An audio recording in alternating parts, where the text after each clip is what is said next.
ओम गणेशाय नमः। ओम नमः शिवाय। मैं निखिल ज्योतिष आचार्य आप सभी का मेरे चैनल पर पुनः स्वागत करता हूं। आशा करता हूं कि आप सभी स्वस्थ होंगे। महादेव की कृपा आप सभी पर सदैव बनी रहे। ये वीडियो मिथुन यानी कि जमिनाय के लिए बहुत विशेष है, क्योंकि वीडियो है 26 जुलाई 2025 से 21 अगस्त 2025 तक होने वाले शुक्र देवता के गोचर के बारे में, और उसके साथ ही एक युति बहुत अच्छी बन रही है, वो है गुरु और शुक्र की, यानी कि देवताओं के गुरु बृहस्पति और दैत्यों के गुरु शुक्राचार्य कि दोनों ही साथ में आ रहे हैं, यानी कि जुपिटर और वीनस। शुक्र यहाँ पे आपके 12वें घर को छोड़कर आ रहे हैं और 26 जुलाई से 21 अगस्त 2025 तक रहेंगे। बृहस्पति तो अभी रहेंगे अक्टूबर तक, उसके बाद आगे जाएंगे। तो ज्योतिष में इन दोनों ही ग्रहों को नैसर्गिक शुभ ग्रह माना जाता है, यानी कि नेचुरल बेनिफिक प्लैनेट्स।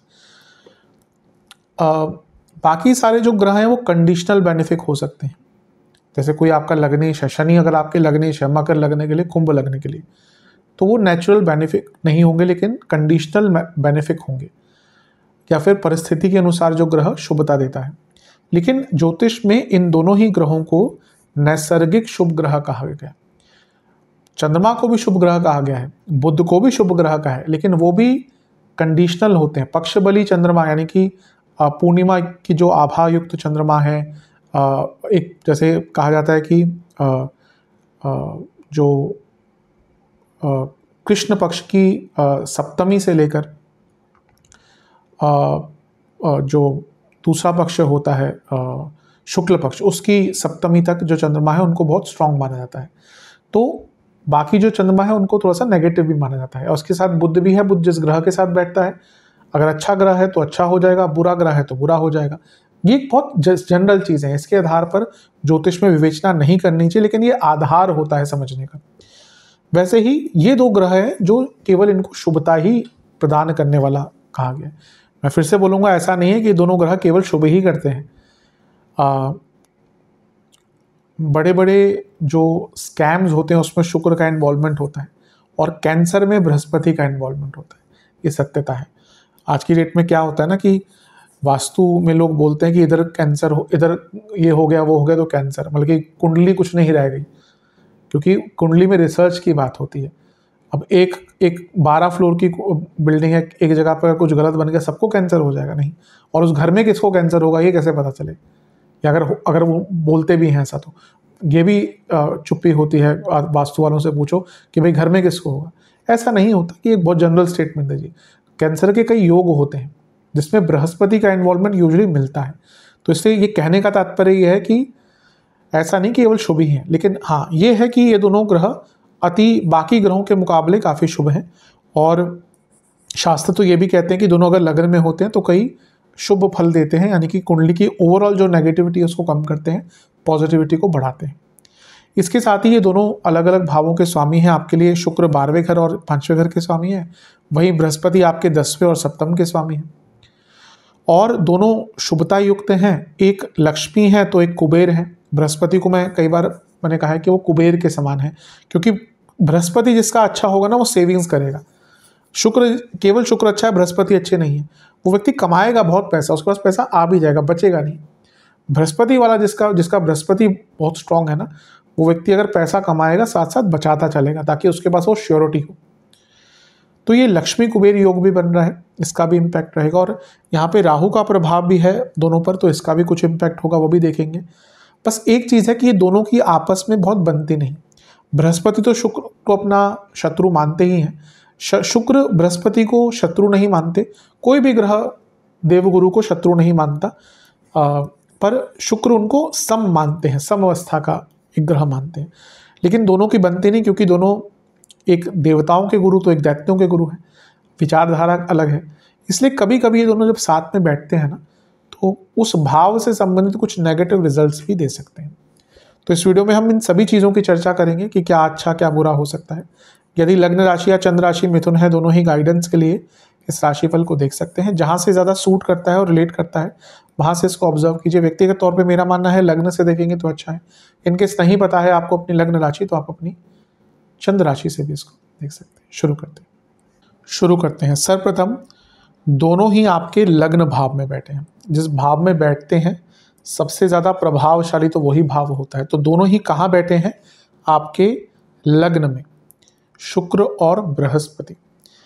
देखिए, दोनों का लग्न में आना बहुत शुभता का प्रतीक होता है। मैं कई बार वीडियो में बताया है कि शास्त्रों में क्या लिखा है कि इन दोनों का लग्न में होना कई दोषों को, अब कहीं पे लाख लिखा है, 1000 लिखा है, एक्चुअली में इतने दोष होते नहीं हैं। ठीक है, वो हमें समझना पड़ेगा। जैसे कोई भी स्तोत्र कोई किसी ने लिखा है, तो वहाँ पे क्या है, उस स्तोत्र को लिखने के बाद एक खंड आता है जिसमें वो उस स्तोत्र की बहुत वाहवाही करते हैं कि ये स्तोत्र आप पढ़ेंगे तो ऐसा हो जाएगा, वैसा हो जाएगा। कोई भी आप पुराण पढ़ लीजिए, तो जहाँ शिव पुराण है वहाँ पे शिव ही आधार हैं, बाकियों को उतना महत्व नहीं दिया जाता। विष्णु पुराण पढ़ लीजिए तो विष्णु ही आधार है, वो ही सर्वस्व है। वैसे ही कभी कोई शास्त्र कोई लिखता है तो वो चीज़ों को थोड़ा एग्जैजरेट करता है। जिसने भी ये शास्त्र लिखा है, ये ज़्यादा फलदीपिका आदि में मिलते हैं जो बाद में ग्रंथ आए हैं, तो उसमें उन्होंने एग्जैजरेट करके ये बोला हुआ है कि इतने दोष लाखों खत्म हो जाएंगे। इतने दोष होते नहीं हैं, और योगों को भी बहुत केयरफुली मानना चाहिए। कई बार क्या होता है ना, कुंडली में योग बना हुआ है, आपने कुंडली कहीं से बनवाई कि भाई ये योग बना हुआ है, उसका रिजल्ट कुछ नहीं मिलता, क्योंकि योग बहुत चीज़ों को देख के, क्योंकि योग के भी बहुत आधार होते हैं। आपने बोल दिया पंच महापुरुष योग बन रहा है, लेकिन साथ में ही और ऐसा कोई ग्रह बैठ गया जिसने उसका इफेक्ट खत्म कर दिया। तो लेकिन हाँ, मोटे मोटे तौर पर अगर बोला जाए तो शुक्र और बृहस्पति का लग्न में आना शुभता को बढ़ाएगा, यानी कि पॉजिटिविटी बढ़ेगी, कष्ट कम होंगे, रुकावटें कम होंगी। अब अच्छी चीज़ क्या है कि आपके जो लग्नेश हैं यानी कि बुध, वो अभी अभी वक्री हुए हैं, 18 जुलाई को वक्री हुए हैं। तो इन दोनों की जो युति लग्न में है उससे क्या होगा कि एक शुभता आएगी आपके जीवन में। जो ये वक्री बुध का प्रभाव था वो बहुत ज़्यादा आपको फिर 26 तारीख के बाद तंग नहीं करेगा, क्योंकि लग्नेश का वक्री होना यानी थोड़ा सा नेगेटिव इम्पैक्ट आता ही है। लेकिन जब ये दोनों ही आपके लग्न भाव में आकर अपना प्रभाव देंगे, बृहस्पति तो ऑलरेडी थे, शुक्र आकर प्रभाव देंगे, तो वक्री जो एक आपके लग्नेश की स्थिति है ना, उसमें काफ़ी आपको रिलीफ देखने को मिलेगा। शुक्र लक्ष्मी के कारक हैं, बृहस्पति धन के कारक हैं, और दोनों की युति लग्न में यानी कि धन के संबंधित चीज़ों में, धन से संबंधित चीज़ों में बहुत लाभ प्राप्त होने वाला है आपको। बृहस्पति क्योंकि आपके दशमेश हैं और सप्तमेश हैं, तो आप जॉब करते हैं तो भी लाभ मिलेगा, आप बिजनेस करते हैं तो भी लाभ मिलेगा। और क्योंकि शुक्र 12वें घर के स्वामी हैं, तो यदि आप विदेश से संबंधित बिजनेस या जॉब करते हैं, गुप्त धन है आपका, 2 नंबर के काम है आपके, तो और भी लाभ मिलेगा। तो लग्न में इन दोनों का आना धन के दृष्टिकोण से बहुत अच्छा है। दूसरा, बृहस्पति शास्त्रों के कारक हैं, शुक्र तंत्र के कारक हैं, तंत्र शास्त्रों के कारक हैं। शुक्र भी सारी विद्याओं और शास्त्रों से पारंगत हैं। तो जब भी ये दोनों लग्न में आते हैं तो व्यक्ति का शास्त्रीय ज्ञान की तरफ, तंत्र हो, मंत्र हो, वेद हो या रिचुअल्स हो, पूजा पाठ हो, हवन हो, उनकी तरफ इंटरेस्ट भी जाता है।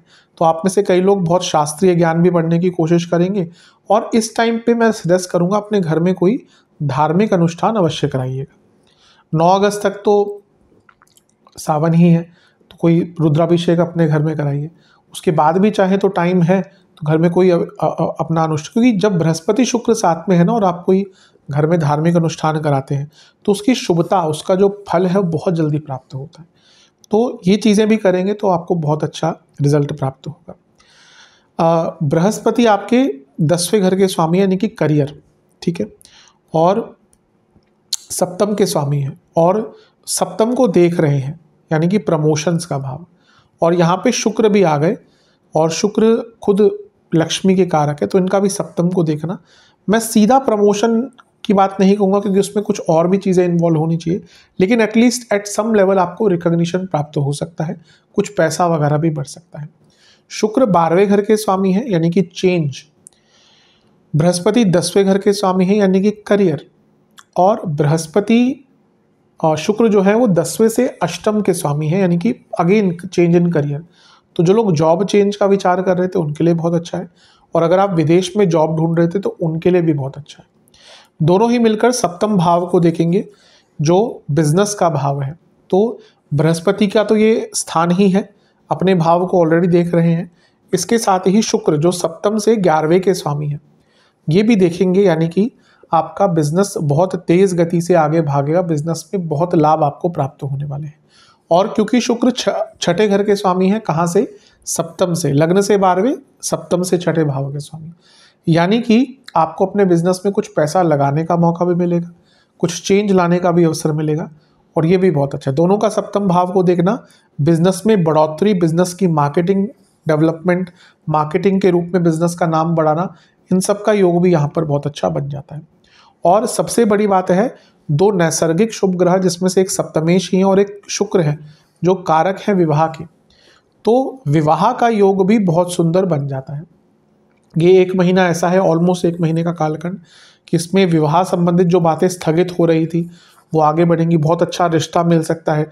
और क्योंकि राहु का प्रभाव भी है दोनों पर, कभी कभी तो ये होता है कि कहते हैं ना कि चट मंगनी चट प्यार, यानी कि वो एकदम चीज़ें पक्की भी हो जाएंगी और हो सकता है विवाह भी के संबंधित भी चीज़ें बहुत तेज़ गति से आगे बढ़ना शुरू हो जाए।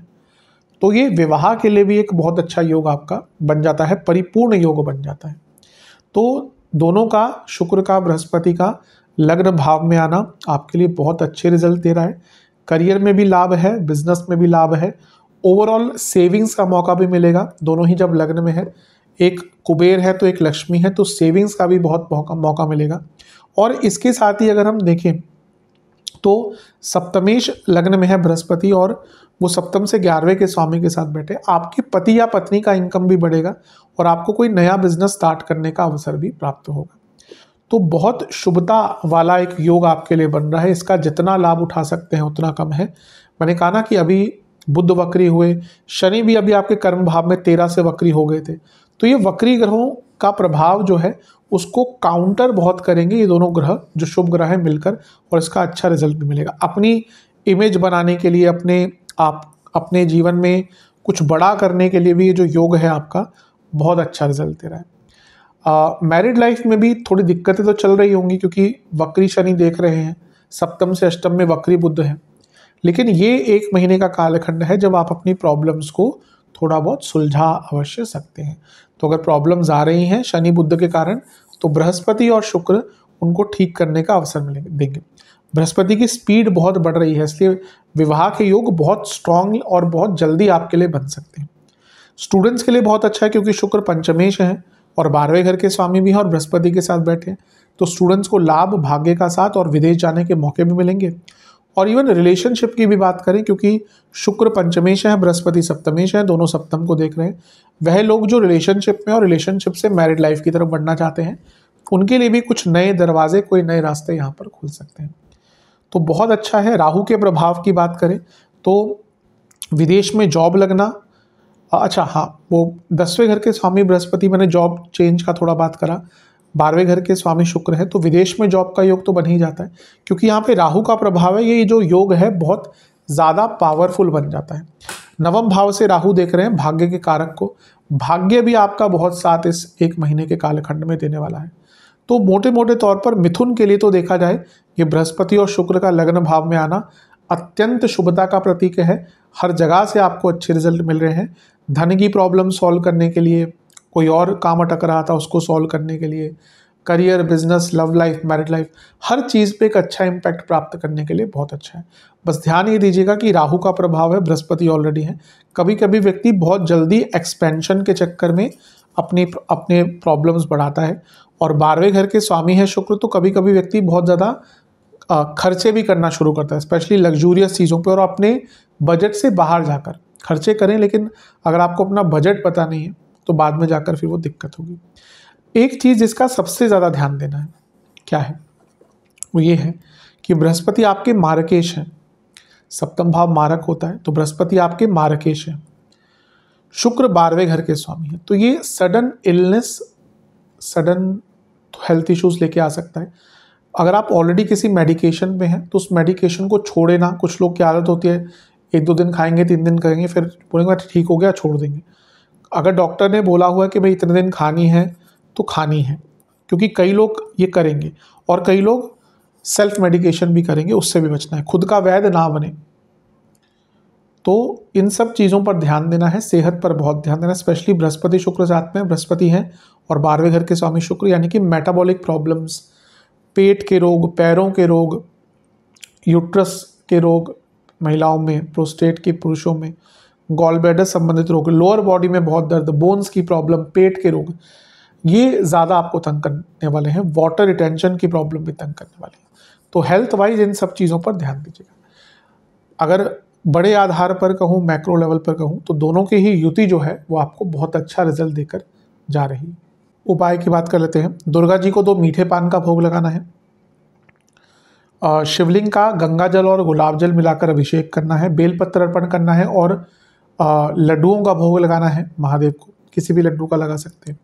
और बृहस्पति चालीसा, लक्ष्मी चालीसा और दुर्गा चालीसा, इन सब का एक एक बार पाठ करना है। ये उपाय कर लेंगे, अवश्य लाभ प्राप्त होगा। आशा करता हूँ कि वीडियो काम आएगा। चैनल पे नए हैं, सब्सक्राइब कीजिए, वीडियो को लाइक कीजिए। मिलता हूँ अगली वीडियो में, तब तक के लिए ओम नमः शिवाय।